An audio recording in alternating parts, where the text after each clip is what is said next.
Hello, everyone. This is Jim Okerzinski with your Week 3 Screencast video. So here I am once again on the announcements page, and I've uploaded the schedule for the week, pretty consistent to what we've been experiencing the last 2 weeks. I am recording this on Sunday morning, which is the 14th. Just a reminder, the critical thinking essay is due tonight, end of day.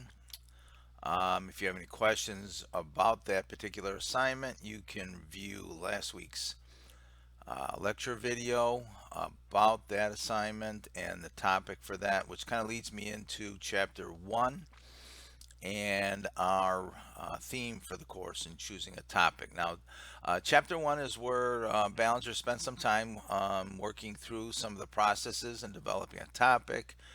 He's really big on research questions. So, as I say here, our goal is to move away from that research paper or that research report. And our goal is to move into something like a research essay, right?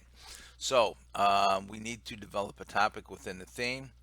And I'll get to that in a second. So, this week's activity, we're going to work through another discussion board with two themes. Discussion board number 4 is where I'm using exercises 1.4 and 1.5 to help you record your thinking on a topic. I will review this closely. I will comment on your topics and how best to go about it. So as you all move through, help each other out with in your responses. Ask, not only read your course mates' posts, but offer some ideas on the direction and how they could develop their topics. So this is where everybody helps each other along throughout the rest of the semester. We'll be doing quite a bit of this collaborative work from here on out.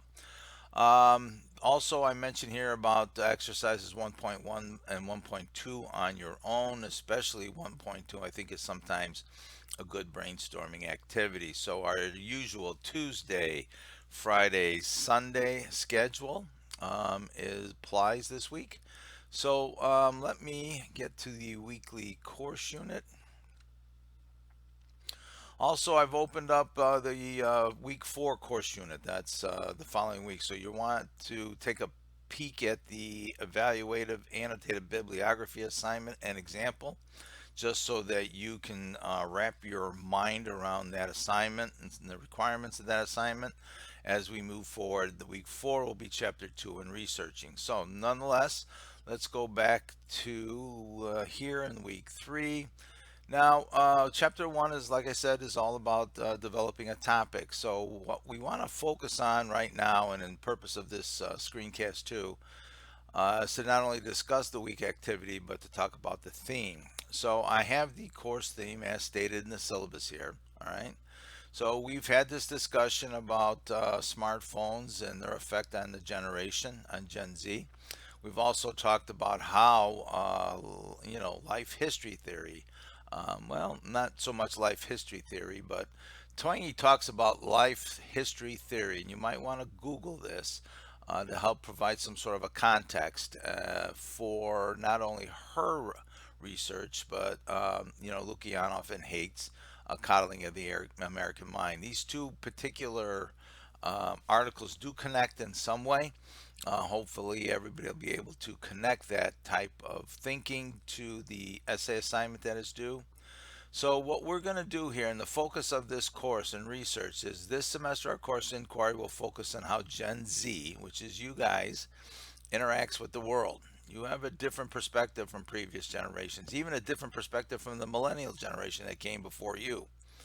But nonetheless, millennials and Gen Z are reshaping the world, and technology and education has a large part of that. Never before in our nation's history has a higher education been more influential in what kind of a career path that we choose. It's just critical nowadays. I call it like the catch 22 situation where we believe in our generation, if you're going to get anywhere, you have to go to college and get a college degree, and you have to have some sort of a skill set in order to compete in this competitive world that we have here. So, previous generations were able, like the baby boomers, in a lot of ways, in my generation, we were able to really earn a good living with just a high school education. But as our technology and economy has changed, that gets more and more difficult, right? So I mentioned here from negotiating the basic problems of higher education like costs, workloads, choosing a major. All of these are experiences that affect your your college education, right? In many ways. So we'll expand our research into how COVID pandemic has transformed the college experience from what it means from everybody moving forward. Now there is no doubt that the pandemic and COVID over the last several months has just changed the college experience from online learning to virtual classes, how it's affected the universities around the country, around the world, really, and how we view college and a college experience. I want to, just I don't know if I mentioned it before, but I do have a daughter. She just finished her junior year at Illinois State University. She's going into her senior year. She lives off campus. So there's really not much of in the way of how she can, you know, change or do anything about her college experience. I mean, she's getting set to graduate in a year, so she has to either do online or virtual or whatever the college decides to deliver learning in order to earn the credits to graduate. I mean, that's just exactly what it is. She's not too much affected because she's not in a dorm. She's got her own apartment with her roommates and are pretty careful, but it does change how life and that college experience. Okay, and we're all adapting to new ways of learning in order to prepare for entering the workforce. I say here, into how a new age college skill set fits your career goals. So think about this for just a second. All right, as you learn new ways of experiencing the college learning process here, whether it is online, it's virtual, Zoom meetings, all of this prepares you for the work world.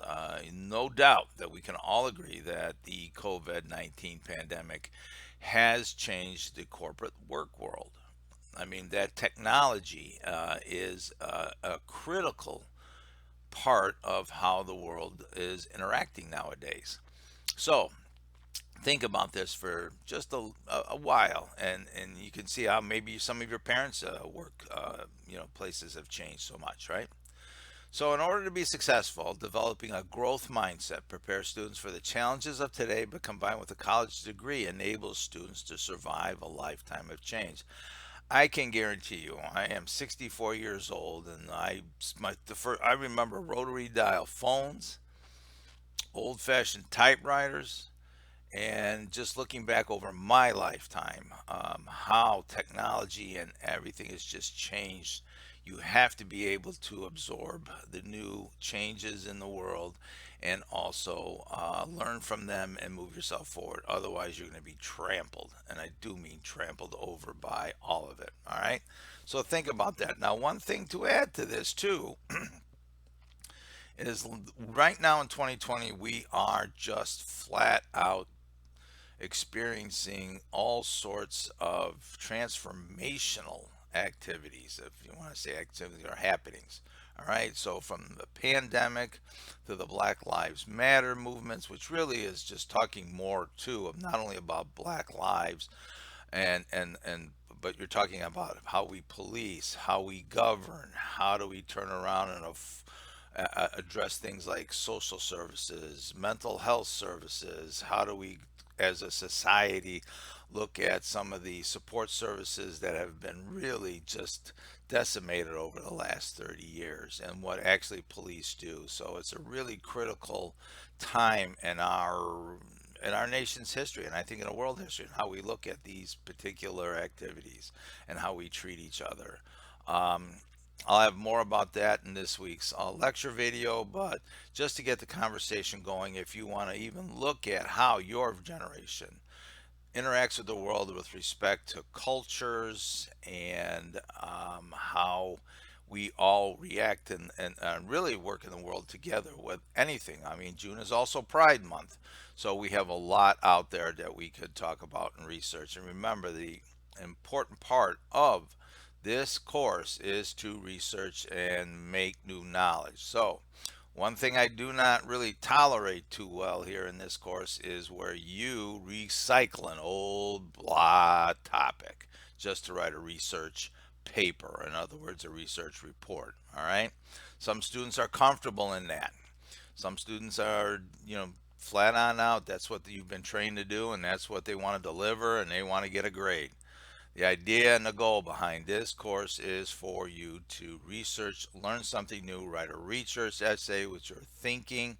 That is why I keep this topic in the area of, and of course, theme about you. So that way you can use your personal experiences, your observations, and you're thinking about a topic that is really timely. All right. So I'm kind of droning on here in my little video, but I'm certainly going to pick this up in the lecture video this week. So nonetheless, remember this week you got to read chapter 1 in the textbook. All right. Work through exercises 1.1 and 1.2 on your own. Okay. And then exercises 1.4 and 1.5 are the ones we'll share in the discussion boards, and this is where I will comment on your topic. I will comment on your topic in the grading portion of it. So look for it at the end of the week. If there's an issue I see up in the discussion board, I will email you directly. All right. All right. So I've kind of babbled on enough here on this morning and recording the screencast video. So let me get back over to the announcements. Alrighty. The announcements here, and just remember, as normal, Tuesday, Friday, Sunday due dates. Please.